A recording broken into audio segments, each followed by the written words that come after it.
Olá, queridos, queridas, tudo bem? Espero que todos estejam bem. Estamos aqui partindo para a nossa aula 9, curso de Direito do Consumidor, da nossa formação dos sonhos.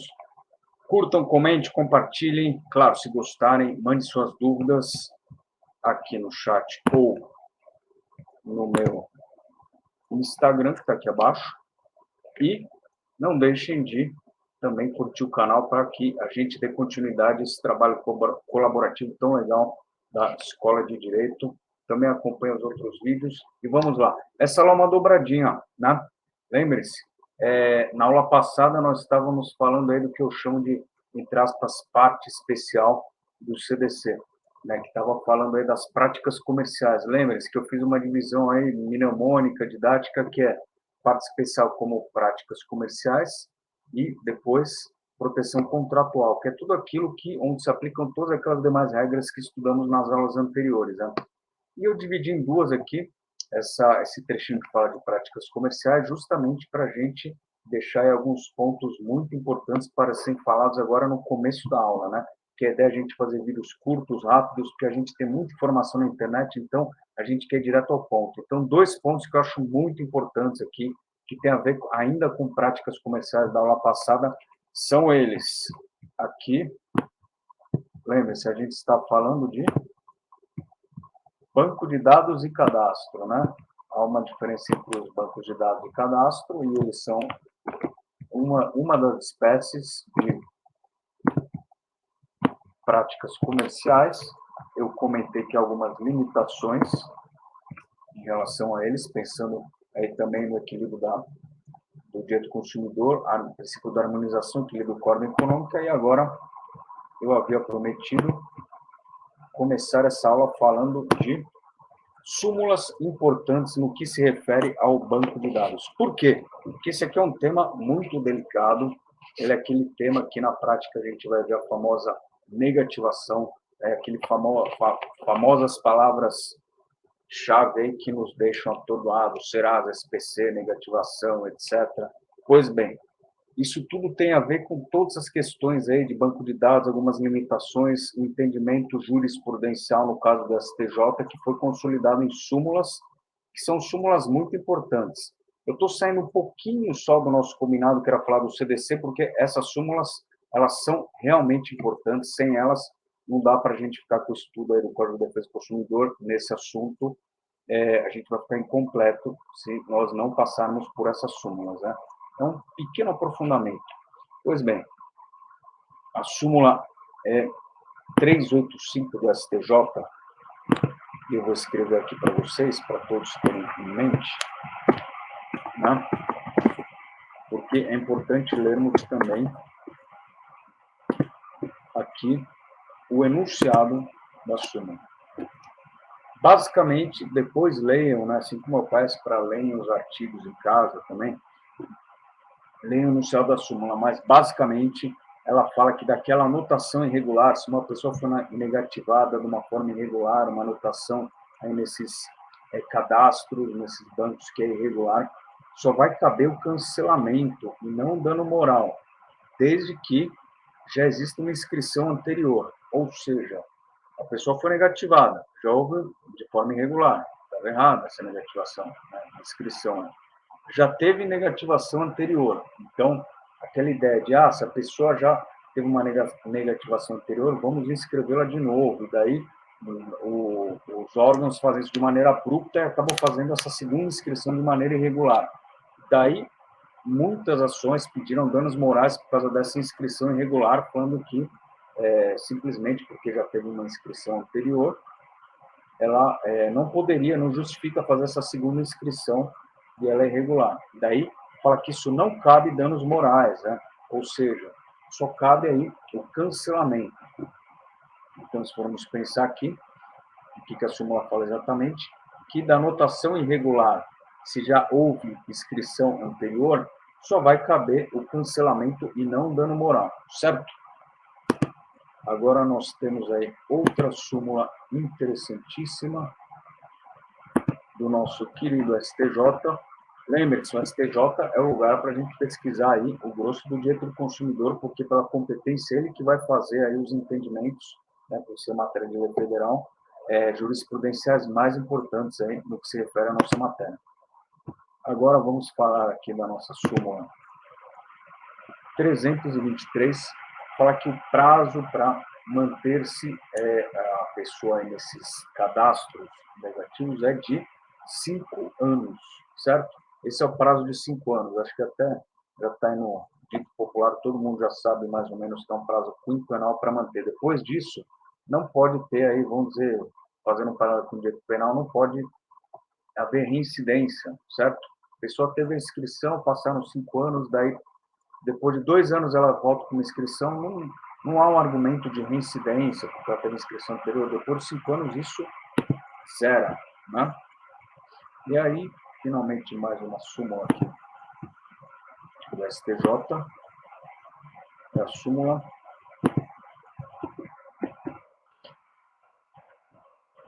359, né?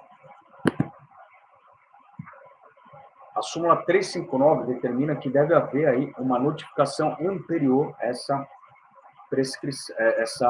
inscrição, né? Então, o órgão não pode simplesmente fazer a inscrição, ela vai ter que notificar. Esse é um requisito aí para quê? Para que a pessoa consiga aí ter ciência, produzir aí seu contraditório, tá uma regra geral do direito, né? Que ela é válida aqui para esse nosso assunto. Eu estou aqui titubeando por quê? Porque eu estou pesquisando o número da lei correto que eu gostaria que vocês vissem aqui. Essa lei fala do cadastro positivo, que também tem a ver com a questão dos bancos de dados e cadastro, né? Então, essa lei aqui é uma lei de 2011. Vejam só. Depois, quem puder, leia, se informe. Isso daqui fala da ideia de cadastro positivo, né? Então, os bancos de dados mantidos por pessoa jurídica de direito público serão regidos por essa lei específica. Vale a pena dar uma olhada rápida, né? São considerados aí algumas questões, tal, tudo para a gente fazer aí, agregar mais conhecimento para esse tema de banco de dados. Pois bem, agora a gente encerra o primeiro capítulo da parte chamada, entre aspas, parte especial do CDC, e vamos para, que era práticas comerciais, agora a gente vai para o segundo tema, que é proteção contratual. Mas antes, vejam, a proteção contratual basicamente vai trazer algumas regras especiais em relação aos contratos, que são normas de ordem pública, trazidas pelo princípio protetivo, né? Pelo CDC, em relação ao princípio da ordem econômica. Toda essa lógica ela vai ser trazida aqui para fazer algumas interpretações e algumas modificações de contratos de consumo, né? E daí a gente pensa em vários tipos de contrato, turismo, planos de saúde e tal, tem N tipos, né, seguro, de contratos que se aplica o CDC, né?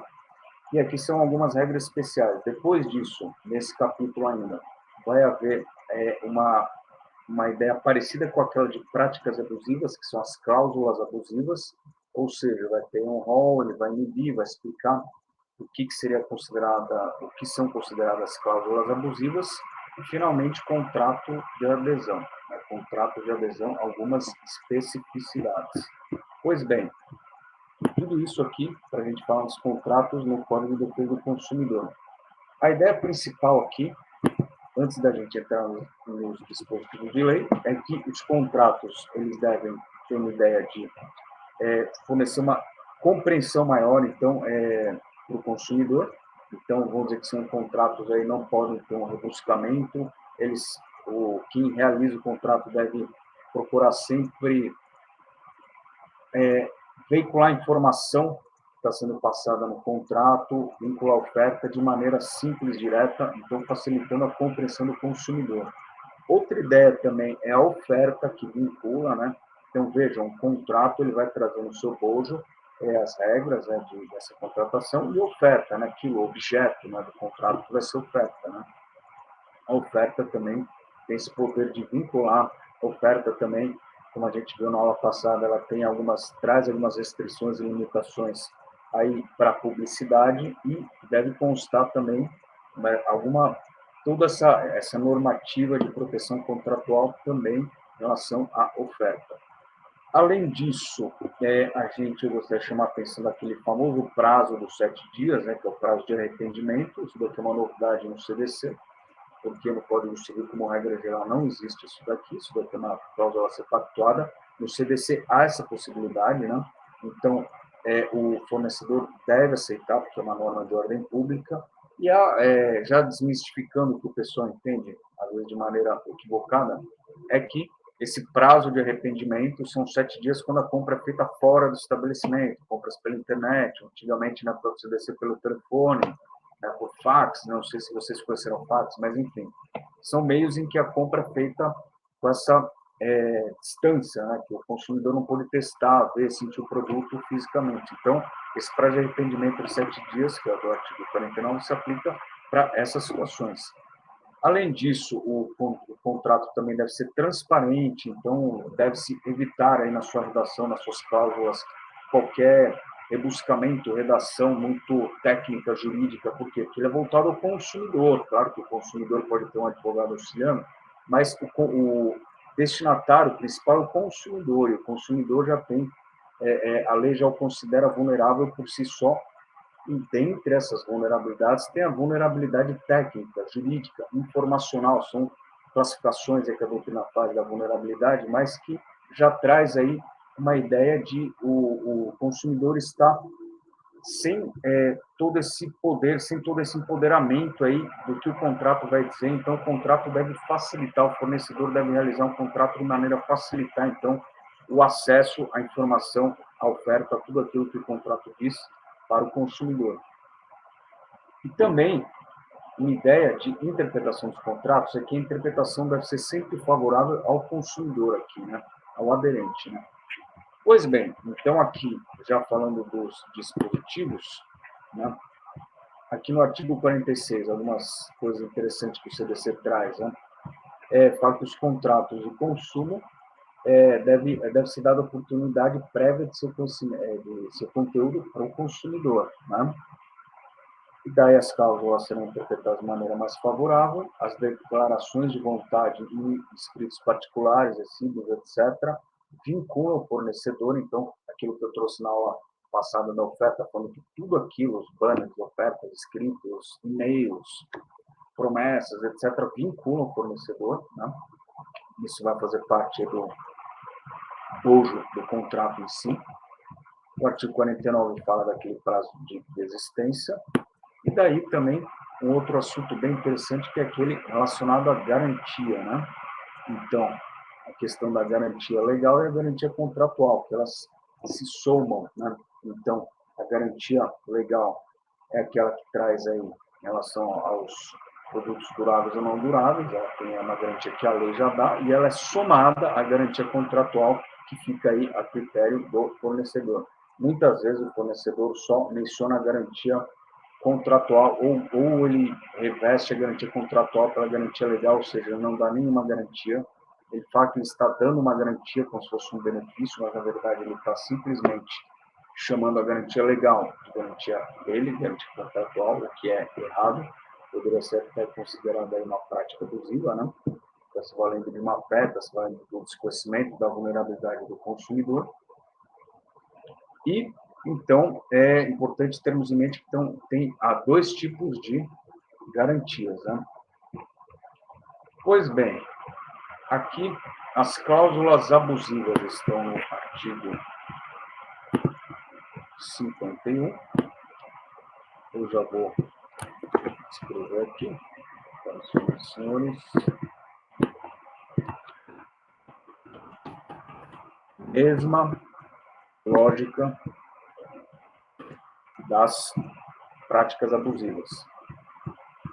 O legislador traz um rol de cláusulas, né, daquilo que ele já dá um efeito de serem abusivas, Esse rol é exemplificativo, né? Está lá no artigo 51, ou seja, ele pode ser agregado aí por os órgãos que fazem parte do Sistema Nacional, então o PROCON pode emitir, a Senacom também pode emitir aí algumas ideias do que seriam outras cláusulas abusivas, né? O abuso seria considerado aqui um abuso de direito, então qual o efeito disso? Ele gera nulidade das cláusulas, né? Enquanto que lá, nas práticas abusivas, o efeito seria considerar essas práticas como aí, talvez, uma possível irregularidade que eventualmente pode gerar uma responsabilidade, né, por fato ou por vício, né? No caso lá das práticas abusivas, aqui as cláusulas abusivas vão considerar essas cláusulas nulas, ou seja, elas vão ser afastadas do contrato, elas não vão gerar efeito, certo?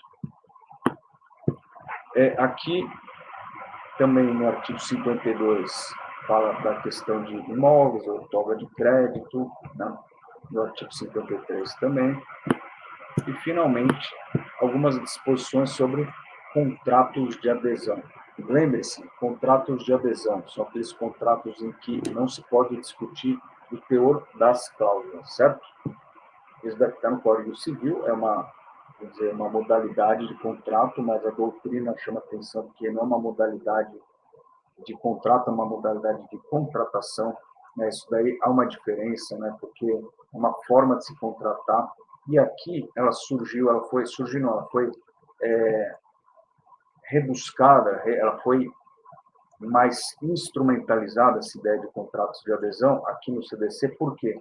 Porque o contrato de adesão é um veículo perfeito para a ideia de massificação de produtos em larga escala, de produtos uniformes, padronizados, que é aquilo que está no mercado de consumo, que é objeto aqui da nossa relação de consumo. Lembre-se, massificação, sociedade de massas, etc. Produção industrial em larga escala, né? Para fazer frente a isso, é necessário contratos de adesão. Por quê? Porque os produtos são iguais, padronizados, similares, né? E os consumidores também esses produtos vão gerar os mesmos direitos e deveres dos fornecedores e consumidores, né? Não é uma contratação, por exemplo, do imóvel, que vale a pena discutir cláusulas, prazo, condições, benfeitorias, porque vai depender da negociação, vai depender do estado do imóvel em si. Aqui não. Aqui é a venda de um produto ou serviço, esse produto é padronizado, né? Ele é igual, né? Ou deve ser igual, pelo menos. O consumidor também vai fazer o uso normal dele, que também está aí numa ideia padronizada de fazer o mesmo uso possível do que todos os outros, e o fornecedor também responde à medida, pensando lá, as questões de prevenção, né, saúde, segurança e tal, estado da técnica, ele vai responder de forma igual para todos aqueles que adquirirem esse produto. Então, o contrato de adesão aí é uma forma interessante para podermos colocar uma forma de contratação em massa, que é o que a doutrina chama, né? Então, tem algumas regras de contrato de adesão aqui no CDC, no artigo 54. Eu gostaria de chamar a atenção aqui para o parágrafo 3º. Os contratos de adesão serão redigidos em termos claros e com caracteres ostensivos e legíveis. Fala aqui no tamanho da fonte, que é o corpo 12. Tudo isso para quê? Traz algumas regrinhas para facilitar a compreensão do consumidor. E as cláusulas que implicarem limitação de direito do consumidor deverão ser redigidas em destaque, né, permitindo sua imediata e fácil compreensão. É aqui uma ideia formal de ajudar o consumidor a entender tudo aquilo que é mais favorável para ele e também deixar tudo aquilo de uma maneira mais clara. O que vai ao encontro daquilo que eu comentei um pouquinho atrás, falando do princípio aí da transparência dos contratos, da facilidade de compreensão, interpretação favorável ao consumidor. Então, aqui está uma disposição dos contratos de adesão, mas que vai ao encontro disso, né? Daí os contratos de adesão eles vão admitir cláusula resolutória, desfazer o contrato, né?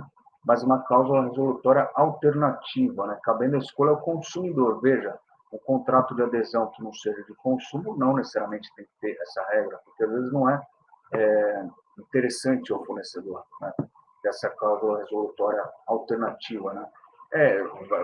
Normalmente, se não é uma relação de consumo, se não tem aí essa necessidade de seguir o artigo 54, parágrafo 2º, o consumidor faz um contrato, o fornecedor faz um contrato de adesão e ele fala da cláusula resolutória se ocorrer dada a situação, independente de a outra parte escolher uma opção entre resolver o contrato ou não. Então, aqui, a gente pensa até nas possibilidades de responsabilidade lá responsabilidade por fato do risco do produto, porque são aquelas, às vezes o consumidor, o fornecedor pode colocar aqui no contrato aquelas opções, abatimento, restituição e tal. Isso é escolha do consumidor. Vejam só como o consumidor ele não tem poder de discutir o conteúdo das cláusulas, mas ele vai ter aí a opção de escolher qual a melhor solução para aquele caso, desde que haja aí uma possibilidade de resolução, ou seja, de extrato aí desse contrato, né? Daí, a inserção de cláusula no formulário do contrato de adesão não desfigura sua natureza, ou seja, se quiser o consumidor precisar colocar alguma cláusula, não vai desfigurar a ideia de contrato de adesão, que é aquela adesão e aquela massificação do conteúdo do contrato, né? E, finalmente, temos que lembrar aqui em relação aos contratos que os contratos de direito do consumidor, eles devem seguir aqueles princípios lá do Código Civil, principalmente a boa-fé objetiva e a função social dos contratos. Por quê? Porque ele, pela própria ideia do direito do consumidor, do princípio protetivo, da socialidade, né, porque pensando no consumidor como um sujeito aí que vai estar vulnerável e que a relação de consumo deve ser harmonizada com o fornecedor, então toda essa ideia, toda essa sistemática induz a que o contrato tenha uma função social, ou seja, essa ideia de harmonização da sociedade, a ideia de pacificação nas relações de consumo e a boa-fé objetiva, que aí é um vetor aí do direito civil a partir da doutrina, que a doutrina melhorou e criou aí muitas possibilidades, etc., nos últimos tempos, que a boa-fé objetiva aí é um vetor de interpretação, um vetor de aplicação dos contratos, né? E ele deve, obviamente, naturalmente, ser aplicado no direito do consumidor, né? Que é toda a ideia aí de eticidade, socialidade lá do Código Civil, né? Do novo Código Civil, que é de 2002, né? Para quem já tem cabelo branco do Código Civil antigo. Mas, enfim, é toda uma ideia de uma lei que traz aí uma sistemática nova e uma ideia do direito privado também olhar as relações sociais, tentar, através de seus princípios e mecanismos,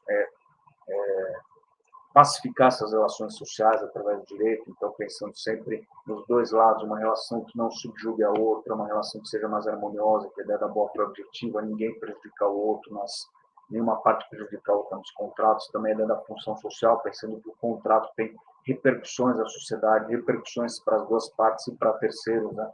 Toda essa ideia, né, que é uma ideia mais principiológica, naturalmente se aplica ao CDC, que nós sabemos que é uma lei aí muito voltada a princípios, é uma lei muito voltada à ideia de proteção do consumidor. Então, sobre contratos, sobre a proteção contratual, é isso que eu tinha a dizer. Obrigado pela atenção.